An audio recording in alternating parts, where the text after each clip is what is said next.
Un cratère gigantesque, l'endroit même où se trouvait Andriy. Cette ancienne base militaire ukrainienne est toute proche de la ligne de front. Les tirs d'artillerie résonnent.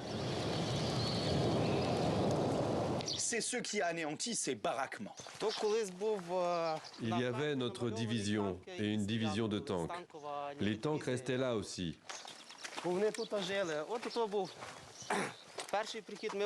On vivait tous ici et il y a eu un premier bombardement. Ça a tout détruit, tout s'est effondré. Ici, une brigade de 86 hommes était chargée de surveiller le matériel militaire acheminé vers Sieverodonetsk, à une vingtaine de kilomètres.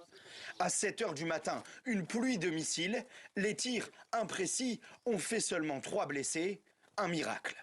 On a couru dans cette direction, sous les arbres. Ça explosait tout autour.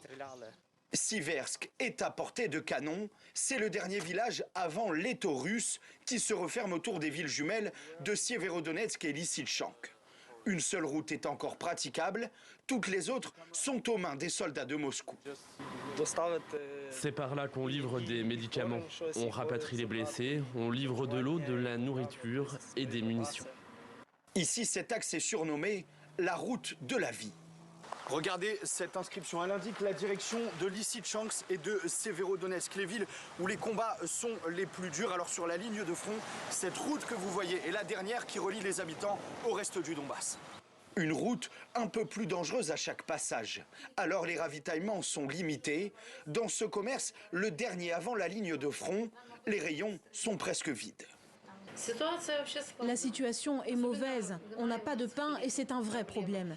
Les autorités locales distribuent de la nourriture 3 fois par semaine, mais ce sont des quantités infimes et les gens ont peur de manquer. Pourtant, qu'importe les pénuries, de nombreux habitants veulent rester à Siversk. C'est le cas de Serguy, une vie entière passée dans le village. L'avancée des soldats russes l'inquiète.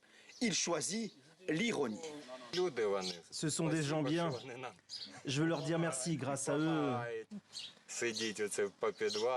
on reste là sans rien faire, à attendre l'aide humanitaire.